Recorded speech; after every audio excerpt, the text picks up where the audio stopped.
오늘은 여호수아서 강의 6번째 시간입니다. 하나님의 날개 아래로 들어온 기브온 주민, 하나님의 날개 아래로 들어온 기브온 주민이라는 제목으로 하나님 말씀 증거하도록 하겠습니다. 오늘은 제가 나눠드린 프린트물에 있는 성경 구절을 하나 읽고 시작하면 좋겠습니다. 이 성경 구절이 오늘 제가 말씀드리려고 하는 모든 내용이 이곳에 다 담겨있기 때문입니다. 룻기 2장 11절 12절 말씀 함께 한번 읽도록 하겠습니다. 시작. 보아스가 그에게 대답하여 이르되 내 남편이 죽은 후로 내가 시어머니에게 행한 모든 것과 내 부모와 고국을 떠나 전에 알지 못하던 백성에게로 온 일이 내게 분명히 알려졌느니라. 여호와께서 내가 행한 일에 보답하시기를 원하며 이스라엘의 하나님 여호와께서 그의 날개 아래에 보호받으러 온 내게 온전한 상 주시기를 원하노라 하는지라. 이 구절은 보아스가 룻에게 한 말입니다. 12절 마지막에 보시면 이스라엘의 하나님 여호와께서 그의 날개 아래에 보호받으러 온 내게 온전한 상 주시기를 원하노라. 이렇게 말했는데 이 문장이 원래는 설교의 제목이었습니다. 그런데 너무 길어가지고 제가 주부에 적을 수가 없어서 조금 짧게 줄여서 하나님의 날개 아래로 들어온 기브온 주민 이렇게 정했습니다. 룻은 시어머니 나오미를 따라서 하나님을 섬기는 이스라엘 백성에게로 올 것을 결정했습니다. 이렇게 결정할 때는 모압의 날개가 아닌 하나님의 날개 아래로 들어온다는 의미였던 것입니다. 우리가 오늘 본문에서 살펴본 내용도 똑같은 내용입니다. 기브온 주민들이 하나님을 섬기는 이스라엘 백성에게로 올 것을, 평화조약을 맺을 것을 결정했는데 이것은 가나안 연합군의 날개가 아닌 하나님의 날개 아래로 들어온다는 것을 의미하기 때문입니다. 그 결과 하나님께서는 그들을 끝까지 지켜주시고 보호해 주셨다는 내용이 오늘 본문부터 나오는 것입니다. 오늘 말씀을 통해서 하나님의 날개 아래로 들어온 우리가 얼마나 안전한지를 다시 한 번 더 확인할 수 있는 그런 시간이 되면 좋겠습니다. 이제 본문 속으로 한번 들어가 보겠습니다. 먼저 본문의 배경에 대해서 한번 살펴보겠습니다. 오늘 본문 주부에 있는 여호수아서 9장 1절 2절 두 절을 함께 한번 읽도록 하겠습니다. 시작.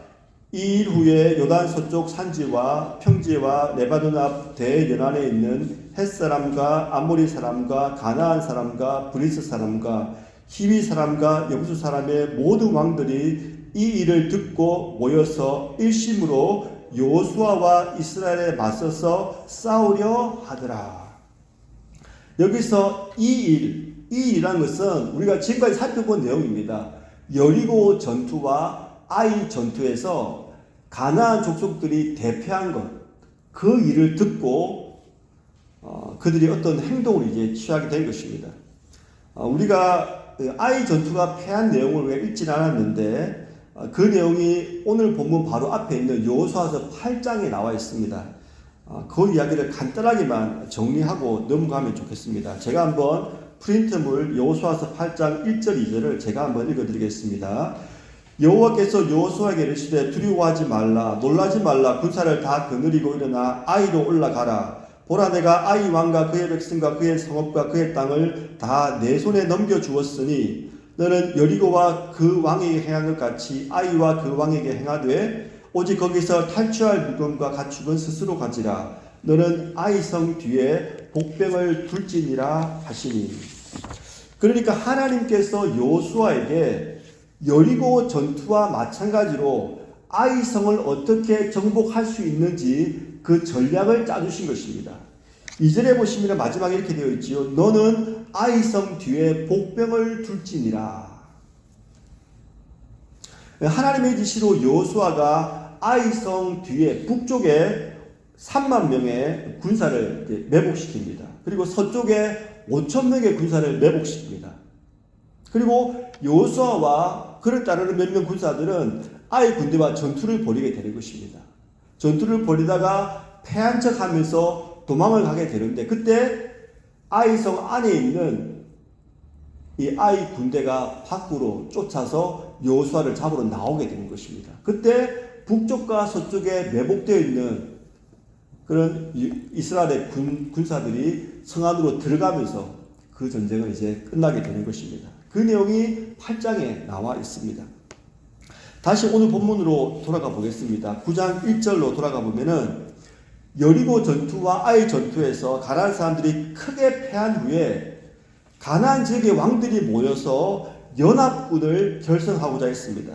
왜냐하면 여리고 전투와 아이 전투는 연합군으로 싸운 것이 아니라 개별 전투였기 때문에 모두 패했기 때문입니다. 그래서 그들은 연합군을 형성해서 이스라엘 군에게 맞서고자 했던 것입니다. 1절을 보시면은 헷 사람, 아모리 사람, 가나안 사람, 브리스 사람, 히비 사람, 여부 사람 이런 사람들의 왕들이 다 모여가지고 일심으로 이스라엘 백성에게 맞서 싸우려고 했던 것입니다.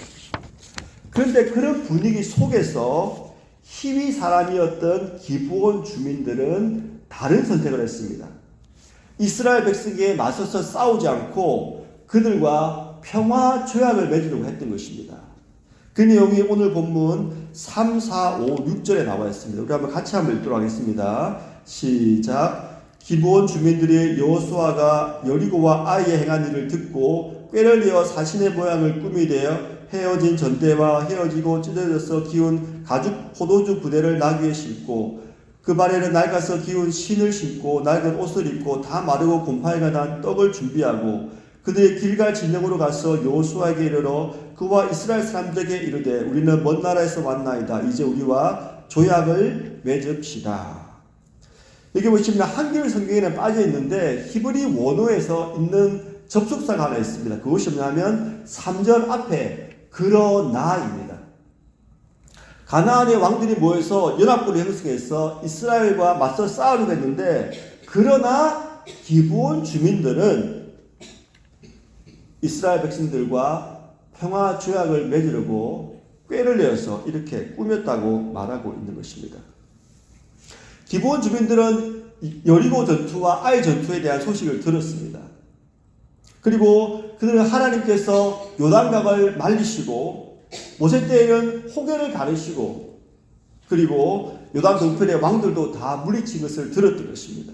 그래서 아무리 우리가 연합군에 형성하더라도 이 하나님과 맞서 싸우다가는 우리가 멸망할 수 없다고 깨달은 것입니다. 그러니까 기브온 주민들이 이스라엘 백성과 죄악을 맺으려고 했던 이유는 멸망할 것이 두려워서 그 두려움에 죄악을 맺으려고 했던 것입니다. 그리고 그들이 이스라엘 백성과 죄악을 맺으려고 하는 방법은 속임수를 써서 죄악을 맺으려고 했던 것입니다. 그래서 먼 나라에서 온 것처럼 다른 말로 가나안 지역에 사는 사람이 아닌 것처럼 그들이 꾸몄던 것입니다. 본문 4절 5절에 보시면 헤어진 전대, 찢어진 가죽 부대, 낡은 신발과 옷, 곰팡이가 난 떡 이런 것들로 자신들을 꾸몄던 것입니다. 그런데 이스라엘 사람들이 기브온 주민의 이 말을 듣고 질문을 했습니다. 그 질문이 7절에 나와 있습니다. 우리 한번 함께 읽겠습니다. 시작. 이스라엘 사람들이 히위 사람에게 이르되 너희가 우리 가운데 거주하는 듯하니 우리가 어떻게 너희와 조약을 맺을 수 있으랴. 이 말을 듣고 기브온 주민이 다시 대답을 한 것입니다. 그 대답이 8절, 9절, 10절 석절에 나와 있습니다. 한번 같이 읽겠습니다. 시작. 그들이 여호수아에게 이르되 우리는 당신의 종들이니이다 하며 여호수아가 그들에게 묻되 너희는 누구며 어디에서 왔느냐 하니 그들이 여호수아에게 대답하되 종들은 당신의 하나님 여호와의 이름으로 말미암아 심히 먼 나라에서 왔사오니 이는 우리가 그의 소문과 그가 애굽에서 행한 모든 일을 들으며 또 그가 요단 동쪽에 있는 아모리 사람의 두 왕들 곧 헤스본 왕 시온과 아스타롯에 있는 바사란 옥에게 행하신 모든 일을 들었음이니이다. 기브온 주민이 여호수아에게 이렇게 대답을 한 것입니다. 8절에 보시면 우리는 당신의 종들이니이다. 그러니까 가나안 주민들은 쌍방에 대등한 조약을 맺으려고 온 것이 아니었던 것입니다. 당신의 종들이 되어도 좋으니까 제발 우리와 평화 조약을 맺어서 우리를 받아달라고 한 그런 입장으로 지금 차지하고 있습니다. 그리고 왜 그렇게 입장을 취했는지 그 이유를 말합니다. 그것은 하나님께서 애굽에서 행하신 일을 우리가 들었기 때문입니다. 아마도 10가지 재앙을 말하겠지요. 그리고 하나님께서 요단 동쪽에 있던 헤스본 왕 시온과 바산한 옥을 멸하신 일도 들었기 때문이라고 그들이 대답했던 것입니다. 근데 이 대답을 잘 보시면은 그들이 대답한 것은 오래전에 있었던 일만 언급했다는 것을 알 수 있습니다. 모두 다 모세 때 일어난 일을 언급한 것입니다. 그리고 최근에 여호수아의 지도하에 일어났던 요단강을 건넌 사건이나 여리고 전투와 아이 전투에 대해서는 쏙 빼버렸습니다. 왜냐하면 그들이 먼 나라에서 온 것이라고 가장해야 됐기 때문에 최근에 된 일은 당연히 모를 것이라고 이렇게 판단하고 말을 해야 됐기 때문입니다. 그리고 똑같은 말을 반복하면서 여호수아와 이스라엘 백성들을 속였던 것입니다. 그 내용이 바로 11절, 12절, 13절에 있습니다. 우리 한번 같이 읽겠습니다. 시작. 그러므로 우리 장로들과 우리나라의 모든 주민이 우리에게 말하여 이르되 너희는 여행할 양식을 손에 가지고 가서 그들을 만나서 그들에게 이르기를 우리는 당신들의 종들이니 이제 우리와 조약을 맺읍시다 하라 하였나이다. 우리의 이 떡은 우리가 당신들에게로 오려고 떠나던 날에 우리들의 집에서 아직도 뜨거운 것을 양식으로 가지고 왔으나 보소서 이제 말랐고 곰팡이가 났으며 또 우리가 포도주를 담은 이 가죽 부대도 새 것이었으나 찢어지게 되었으며 우리의 이 옷과 신도 여행이 매우 길었으므로 낡아졌나이다 한지라. 이 말을 듣고 결국 여호수아와 이스라엘 족상들이 속아서 그들과 조약을 맺게 됩니다. 그리고 하나님의 이름으로 그들을 침범하지 않겠다고 맹세까지 하게 되는 것입니다. 그 부분이 나눠드린 프린트물 여호수아서 9장 15절에 있습니다. 제가 한번 읽어드립니다. 여호수아가 곧 그들과 화친하여 그들을 살리리라는 조약을 맺고 회중 족장들이 그들에게 맹세하였더라. 여러분은 기브온 주민의 행동을 어떻게 생각하십니까? 기브온 주민들이 여호수아와 이스라엘 백성을 속인 것에 대해서 그들을 비난하고 싶으십니까? 아니면 자세히 좀 알아보지도 않고 기브온 주민들에게 속은 여호수아와 이스라엘 백성들을 비난하고 싶으십니까?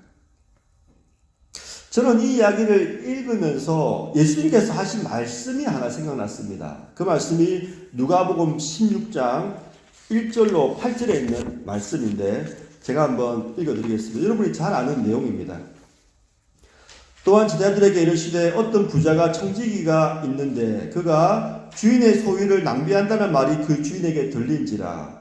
주인이 그를 불러 이르되 내가 내게 대하여 들은 이 말이 어찌 됨이냐. 내가 보던 일을 셈하라. 청지기 직무를 계속하지 못하리라 하니 청지기가 속으로 이르되 주인이 내 직분을 빼앗으니 내가 무엇을 할까? 땅을 파자니 힘이 없고 빌어먹자니 부끄럽구나. 내가 할 일을 알았도다. 이렇게 하면 직분을 빼앗긴 후에 사람들이 나를 자기 집으로 영접하리라 하고 주인에게 빚진 자를 일일이 불러다가 먼저 온 자에게 이르되 내가 내 주인에게 얼마나 빚졌느냐. 말하되 기름 100말이니이다. 이르되 여기 내 증서를 가지고 빨리 앉아 50이라 쓰라 하고 또 다른 얘기 이르되 너는 얼마나 빚졌느냐. 이르되 밀 100석이니이다. 이르되 여기 내 증서를 가지고 80이라 쓰라 하였는지라. 주인이 이 옳지 않은 청지기가 일을 지혜케 하였으므로 칭찬하였으니 이 세대의 아들들이 자기 시대에 있어서는 빛의 아들들보다 더 지혜로움이니라. 여러분은 이 이야기를 어떻게 잘 아실 텐데 받아들이셨습니까? 예수님께서는 이 청지기에 대해서 분명히 말씀하셨습니다. 1절에서는 어떻게 했냐면 주인의 소유를 낭비하는 자다 이렇게 말씀하셨고 8절에서는 이 옳지 않은 청지기라고 분명히 말씀을 하셨습니다. 그런데 이 이야기의 초점은 거기에 있지 않습니다. 청지기가 주인의 소유를 낭비했다거나 주인에게 빚진 자의 빚을 자기 마음대로 감해주는 그런 옳지 않은 행동에 했다는 것이 이 이야기의 초점이 아니라는 것입니다. 이것은 분명히 비난받아야 마땅한 행동이었습니다. 하지만 이 비유의 소점이 뭐냐면 청지기가 주인의 말을 듣고, 그러니까 청지기 일을 더 못한다는 말을 듣고 그가 청지기 직분을 빼앗긴 후에 어떻게 살아야 될지 대책을 세웠다는 것입니다. 이것이 바로 예수님께서 칭찬하신 이유입니다. 오늘 본문도 마찬가지입니다. 기브온 주민들도 여호수아와 이스라엘 백성들을 속인 것은 분명히 옳지 않은 행동이었습니다. 거짓말을 했기 때문에.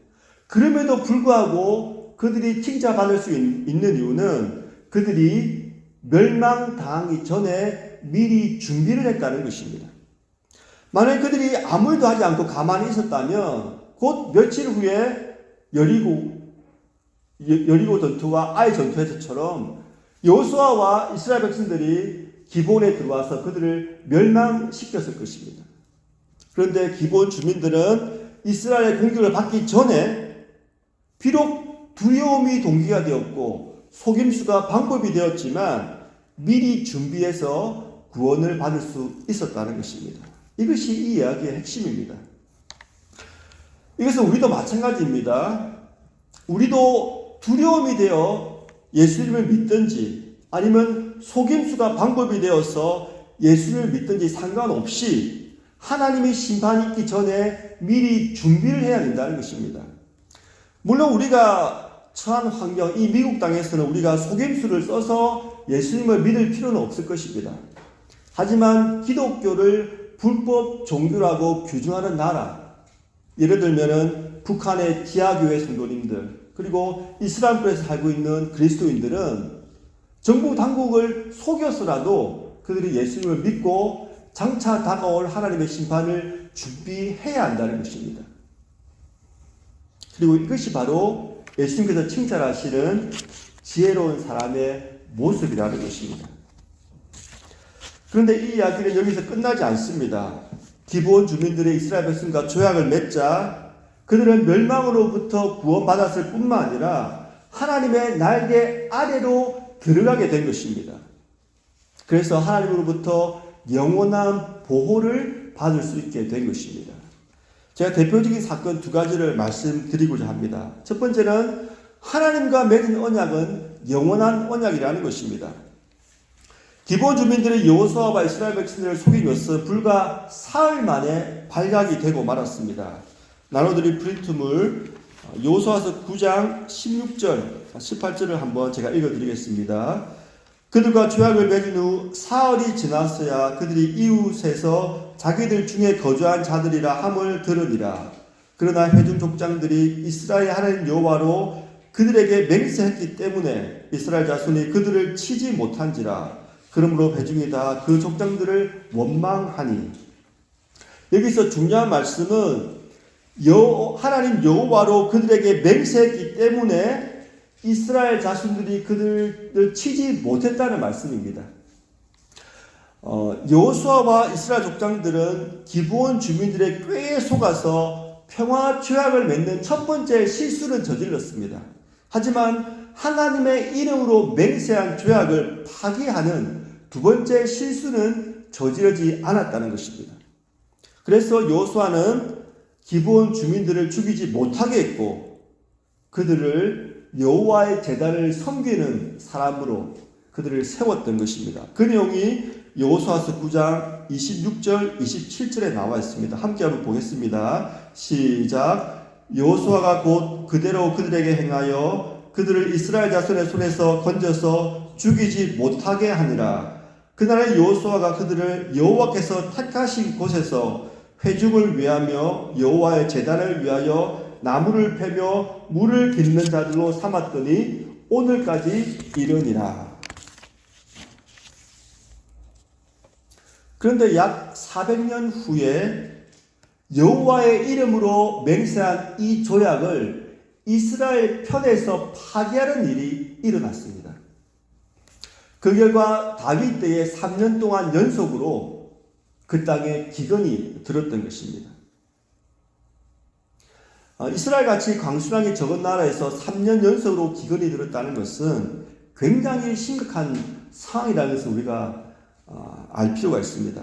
우리가 잘 알듯이 요셉이 애굽의 총리였을 때 7해 연속으로 흉년이 든 그런 때가 있었습니다. 그때 야곱이 그 흉년, 그 기근을 참지 못하고 그의 아들들을 애굽으로 보내게 됩니다. 그리고 우리가 잘 알듯이 몇 번 왔다 갔다 했지요. 그리고 마지막에 이제 요셉이 그의 아버지 야곱의 식구들을 애굽으로 초청하게 됩니다. 그때가 흉년이 든 지 2년째였습니다. 그러니까 쉽게 말씀드리면 이스라엘 땅에 기근이 들면은 2년이 되지 않아가지고 이 사람들이 엄청나게 힘든 시간을 보내게 된다는 것입니다. 그리고 3년째가 되면은 수많은 사람들이 기근으로 인해서 목숨을 잃어야 되는 그런 상황이라는 것입니다. 그런데 다윗 시대 때 3년 연속으로 기근이 든 것입니다. 그래서 다윗이 4년째 되는 해에 하나님께 나아가서 왜 이런 일이 일어났냐고 하나님께 여쭈어 보았습니다. 그 부분이 사무엘하 21장 1절로 2절에 나와 있습니다. 우리 같이 한번 읽어봅니다. 시작. 다윗의 시대에 해를 거듭하여 3년 기근이 있으므로 다윗이 여호와 앞에 간구하며 여호와께서 이르시되 이는 사울과 피를 흘린 그의 집으로 말미암음이니 그가 기브온 사람을 죽였음이니라 하시니라. 기브온 사람은 이스라엘 족속이 아니로 그들은 아모리 사람 중에서 남은 자라. 이스라엘 족속들이 전에 그들에게 맹세하였거늘 사울이 이스라엘과 유다 족속을 위하여 열심히 있으므로 그들을 죽이고자 하였더라. 이에 왕이 기브온 사람을 불러 그들에게 물으니라. 다윗 시대에 3년 연속으로 기근이 있자 다윗이 하나님께 여쭈어본 것입니다. 그랬더니 하나님께서 이 일이 일어난 이유는 사울이 기브온 사람을 죽였기 때문이라고 말씀하신 것입니다.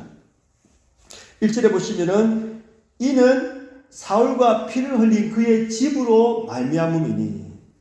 그런데 2절을 잘 보시면은 이스라엘 족속들이 전에 그들에게 맹세하였거늘. 여기서 말하는 맹세가 바로 오늘 본문에 나오는 그 맹세인 것입니다. 여호수아와 이스라엘 족상들이 하나님의 이름으로 기브온 족속들과 그 주민들과 평화 조약을 맺은 것입니다. 결코 우리는 너희들을 침략하지 않고 죽이지 않고 우리와 함께 살 수 있도록 해주겠다. 그리고 여호수아도 여호와의 제단을 섬기는 직분까지 준 것입니다.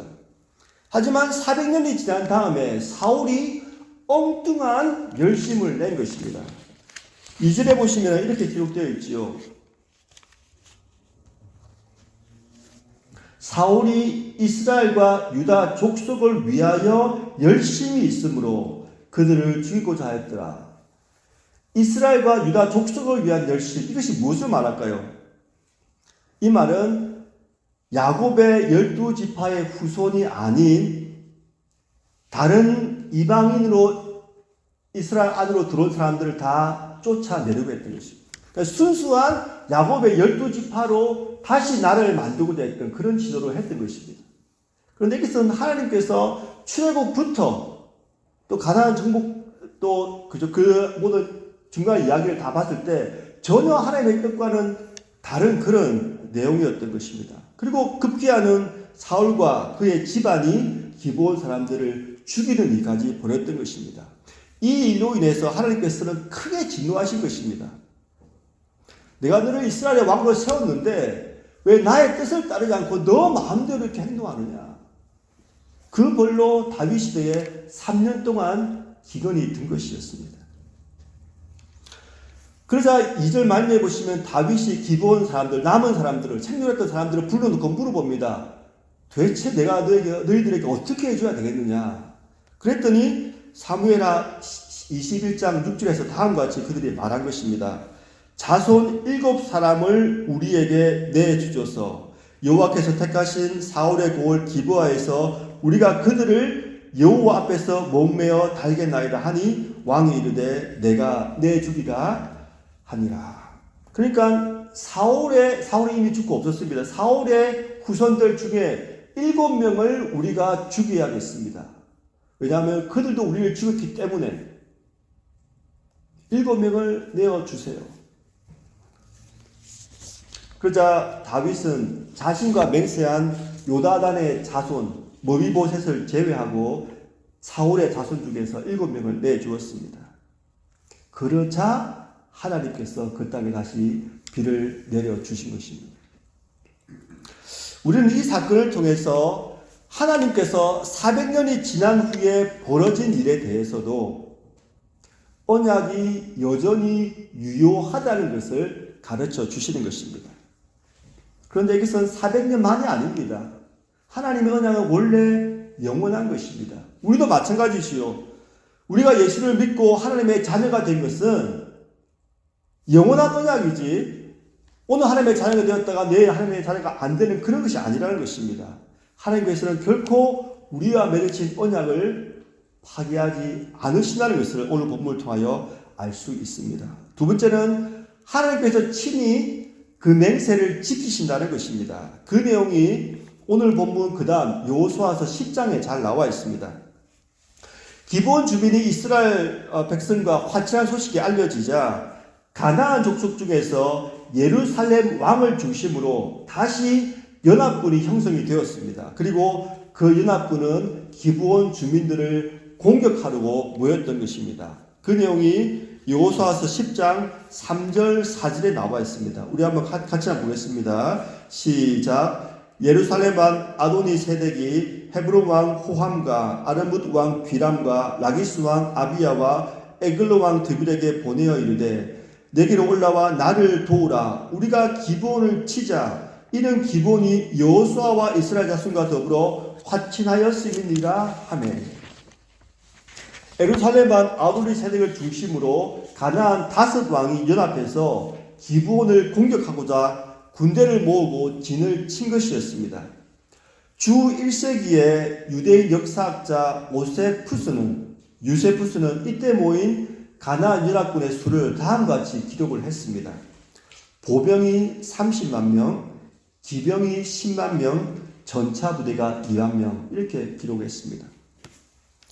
동맹국을 배반한 기브온 주민들에게 본때를 보여줌을 통해서 다른 곳에서는 더 이상 이런 배반이 일어나지 않도록 기브온을 공격하려고 했던 것입니다. 가나안 연합군이 기브온을 공격하려고 하자 그들이 급하게 사람을 보내가지고 여호수아에게 도움을 청했습니다. 그러자 여호수아와 이스라엘 백성들이 길갈에서 기브온까지 밤새도록 달려와서 갑자기 가나안 연합군들을 쳤습니다. 예루살렘에서 기브온까지 거리가 약 15km입니다. 9마일 정도 떨어져 있습니다. 그런데 길갈에서 기브온까지는 약 35km, 약 21마일이 떨어져 있는 것입니다. 그러니까 여호수아와 이스라엘 백성들이 예루살렘한 아도니 세덱이 이동한 거리보다 2배가 훨씬 더 넘는 거리를 밤새도록 달려와서 기브온 주민들을 구하고자 도착한 것입니다. 아도니 세덱은 이스라엘 백성들이 밤새도록 달려와서 그 다음날 칠 것이라고는 전혀 생각을 못했던 것입니다. 그래서 진을 치고 있고 편안하게 안식을 취하고 있었는데 갑자기 밤새도록 달려와서 치니까 이스라엘 군대 앞에 그 많은 연합군들이 패할 수밖에 없었던 것입니다. 그런데 그 다음에 중요한 일이 일어납니다.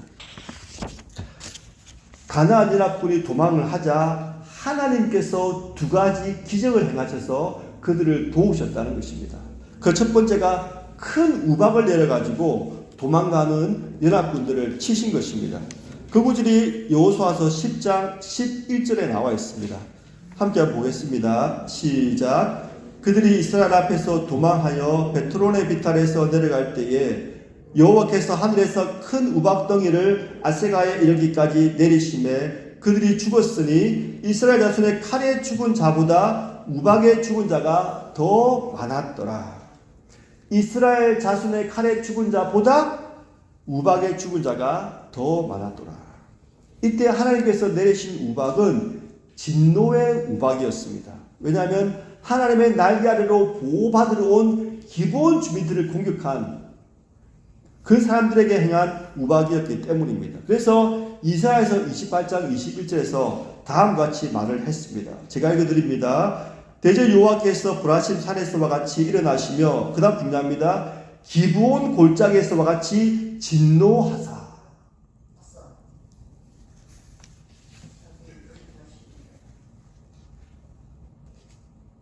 둘째는 하나님께서 태양을 멈추게 하셔서 전투를 끝내게 하신 것입니다.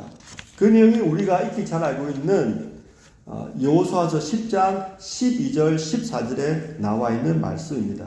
우리 함께 한번 보겠습니다. 시작.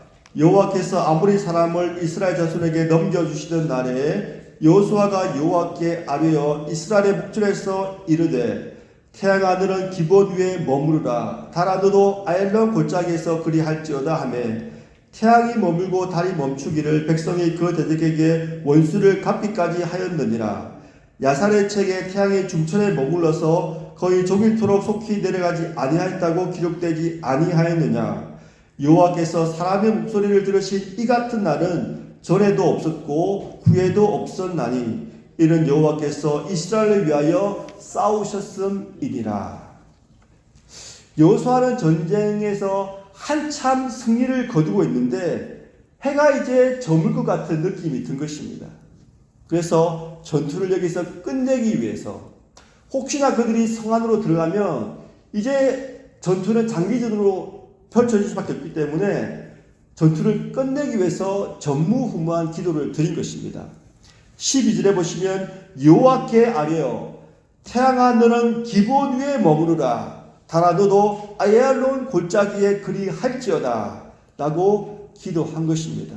이에 하나님께서는 여호수아의 기도에 응답해 주셨습니다. 그래서 14절에 다음과 같이 말씀하고 있는 것입니다. 여호와께서 사람의 목소리를 들으신 이 같은 날은 전에도 없었고 후에도 없었느니라. 여러분은 태양과 달이 멈춘 이 사건을 어떻게 지금까지 이해하고 계셨습니까? 문자 그대로 태양과 달이 멈추었다라고 해석을 하십니까? 그리고 그렇게 해석하는 것이 바람직할까요? 우리가 고속도로에서 시속 70마일로 운전을 하다가 앞에 무슨 위험한 상황이 되어서 갑자기 브레이크를 밟았다고 생각을 해봅시다. 그럼 어떻게 되겠습니까? 70마일로 고속도로에서 달리다가 갑자기 브레이크를 밟으면 온몸이 앞으로 다 쏠리겠지요. 만약에 동성자들이 같이 타고 싶다면 여기저기서 원망의 소리를 들었을 겁니다. 왜 미리 브레이크를 밟아가지고 준비하지 않았냐고 말입니다. 그런데 갑자기 지구가 자전을 하다가 멈추어 버리면 어떻게 될까요?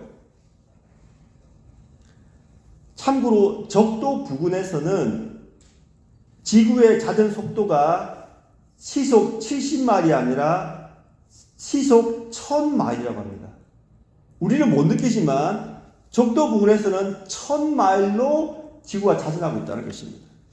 그래서 우리가 이 태양이 문자적으로 멈추었다라고 해석하는 것은 조금 무리가 있는 해석이라고 우리가 받아들입니다. 그러면 우리가 이 부분을 어떻게 해석해야 될까요? 제가 좋은 해석을 두 가지 소개시켜 드리겠습니다. 서로 상반된 해석이지만 모두 건전한 해석이기 때문에 여러분께서 여러분의 신앙에 따라서 한번 선택하시면 좋겠습니다. 먼저는 김윤희 교수님의 글입니다. 제가 한번 읽어드립니다. 모세오경에 보면 많은 부분들이 어떤 사건의 서술 뒤에 시형이 따라온다. 예를 들어 홍해의 기적 사건 서술 뒤에 모세의 노래가 시형으로 따라온다. 이 사건도 여호수아가 길갈진에서 기브온으로 가서 적들을 물리치고 여호와가 우박을 내리신 기적을 경험한 서주릉의 사건 뒤에 따라오는 시형으로 앞에서 일어난 사건을 묘사하고 있다고 볼 수 있다. 그러므로 태양이 머물고 달이 그치기를 백성이 그 대적에게 원수를 갚도록 하였느니라는 표현도 여호수아가 밤새도록 올라가서 대적들에게 갑자기 이르러 여호와께서 이스라엘 앞에서 적들을 패하게 하시는 장면을 시적으로 표현한 것이라고 볼 수 있다. 이렇게 한 가지 해석을 할 수가 있습니다. 두 번째 해석은 제임스 보이스 교수님의 해석입니다. 제가 읽어드립니다. 저는 이 말이 시라고 믿지 않습니다. 저는 지구가 실제로 그 회전을 멈추었는지 태양과 달이 실제로 우주의 그 궤도에서 멈추었는지 의심스럽습니다. 저는 제가 다만 모를 뿐이지 하나님께서 다른 현상을 사용하셔서 낮 시간을 연장하셨다고 믿으려고 합니다. 확실한 것은 하나님께서 이스라엘 군대가 완전하고 결정적인 승리를 할 수 있도록 어떤 일을 하셨다는 것입니다. 여러분은 첫 번째, 두 번째 해석이 있는데 어느 해석을 선호하십니까? 저는 개인적으로 두 번째 해석을 선호합니다. 왜 그러냐면은 여호수아서 10장 14절에 보면 이런 말이 있지 않습니까? 여호와께서 사람의 목소리를 들으실 이 같은 날은 전에도 없었고 후에도 없었느니라. 이렇게 기록하고 있기 때문입니다. 하나님께서 우박을 내리신 사건은 전에 있었지요. 언제 있었습니까? 모세 때도 있었지 않습니까? 10가지 재앙 중에 하나가 우박을 내리는 사건이었지 않습니까? 그러니까 우리가 어떻게 멈췄는지 모를 뿐이지 하나님께서 특별한 방법으로 낮이 더 길어지도록 만들어 주셨다라고 우리가 믿을 수 있다는 것입니다. 하지만 여기서 중요한 것은 실제로 태양이 멈췄느냐가 아니라 여호와께서 친히 어떤 일을 해 주셨다는 것입니다. 그런데 이 일을 누구를 위해서 해 주셨습니까? 이 전투는 출발부터 기브온 주민들을 위한 전투였습니다. 그들을 예루살렘 왕을 중심으로 한 가나안 미락군들로부터 보호해 주기 위해서 시작된 전투였습니다. 그래서 우리는 이 사건을 통하여 하나님께서는 당신의 날개 아래로 보호를 받으러 온 사람들을 결코 버리지 않으시고 끝까지 지키고 보호해 주신다는 것을 알 수 있다는 것입니다. 말씀을 맺겠습니다. 35km, 약 21마일을 밤새도록 달려서 자신들을 가나안 미락군으로부터 구해준 이 여호수아와 이스라엘 백성들을 보면서 기브온 주민들은 무슨 생각을 했을까요? 하나님을 믿는 백성에게로 들어온 것이 정말로 잘한 결정이었다. 도움을 주겠지만 이렇게 빨리 우리를 도와주러 올지는 몰랐다. 이렇게 생각했을 것입니다. 그리고 자신을 공격하는 가나안 미락군을 격퇴시키기 위해서 하나님께서 친히 하늘에서 우박을 내리시고 태양과 달을 멈추신 사건을 보면서 이 기브온 주민들은 무슨 생각을 했을까요? 이 하나님이 바로 우리가 지금까지 소문으로만 듣던 그 하나님이시구나. 홍해를 갈라놓으시고 요단강을 말리신 그분이 바로 이 하나님이시구나. 그리고 이제 이 하나님이 나의 하나님이 되셨구나. 이런 고백을 했으리라고 믿습니다. 저는 확신합니다. 기브온 주민들이 여호수아의 충성과 하나님의 기적을 보면서 그들의 믿음이 한 단계, 아니 몇 단계 성장했다고 믿습니다. 그러니까 이스라엘과 하나님 편에서는 기브온 주민과 맺은 그 언약에 신실했던 것입니다. 그렇다면 기브온 주민들은 앞으로 이후에 어떻게 행동했을까요? 그들도 하나님과 맺은 언약에 충실했다고 성경은 기록하고 있습니다. 다윗은 기브온에 성막을 두었습니다. 솔로몬은 왕좌에 오른 이후에 이 기브온에서 번제를 드린 후에 하나님으로부터 전무후무한 지혜를 받게 되었던 것입니다. 그리고 유다가 멸망한 후에 바벨론에서 포로가 돌아올 때 그때 이 기브온 주민들이 그 돌아오는 포로 속에도 포함되어 있었던 것입니다. 그 당시 바벨론에서 다시 돌아온다는 것은 이제 안정된 나라에서 자식들을 두고 안정을 취한 다음에 돌아오기 때문에 쉬운 결정이 아니었을 것입니다. 하지만 그들은 나의 조국은 이스라엘이라고 생각하고 하나님의 백성인 곳으로 돌아왔던 것입니다. 그리고 느헤미야가 예루살렘 성벽을 지을 때 이 기브온 주민들이 성벽의 일부를 맡아서 하나님의 성벽을 같이 건축했던 것입니다. 그러니까 기브온 사람들도 끝까지 하나님께서 맺어주신 그 언약에 충성했다는 것을 알 수가 있습니다. 우리도 마찬가지입니다. 하나님께서 우리와 맺으신 언약은 영원히 그리고 성실히 하나님께서 수행해 주실 것입니다. 그리고 그 마지막 수행은 우리가 이 세상에서 눈을 감았을 때 천국에서 확인할 수 있을 것입니다. 이제는 우리 차례입니다. 우리가 예수님을 우리의 구주와 주님으로 고백하고 믿게 되었다라면은 우리도 우리 구주를 온전히 의지하고 우리 주님의 뜻에 따라 우리의 남은 생을 살아가도록 결단을 해야 하는 것입니다. 주님께서 다시 오실 때 착하고 충성된 종아 잘하였도다라고 칭찬 들을 수 있는 우리 모두 성도님들 다 될 수 있기를 간절히 축원드립니다.